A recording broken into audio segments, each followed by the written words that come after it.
cities are asleep. Shenzhen is just getting started. This is Liuxiandong, one of China's most intense innovation hubs, not known for landmarks, but for what gets built here. Within this innovation ecosystem, some of the world's most influential tech companies are clustered together. DJI, Anchor, EcoFlow, Narwhal, Momotion. Products built here reach homes around the world. At the center of it all, Shenzhen InnoX Academy.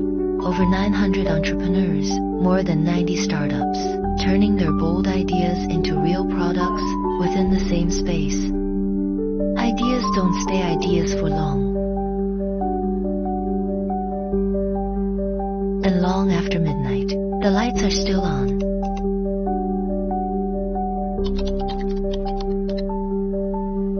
If we don't fix this tonight, we're gonna have more problems tomorrow. We failed 3 versions before this. Here we don't wait, we just do.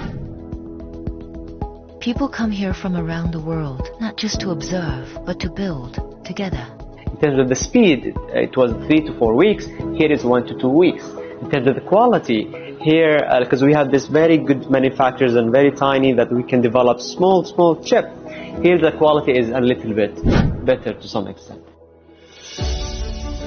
What makes Shenzhen different is how fast things move. The world's most complete hardware supply chain within reach. An idea can become a prototype in days and iterate just as quickly. This is more than a local ecosystem. It's where ideas connect across borders and become real. This is Shenzhen, the most futuristic city on Earth, and this is where the future gets built.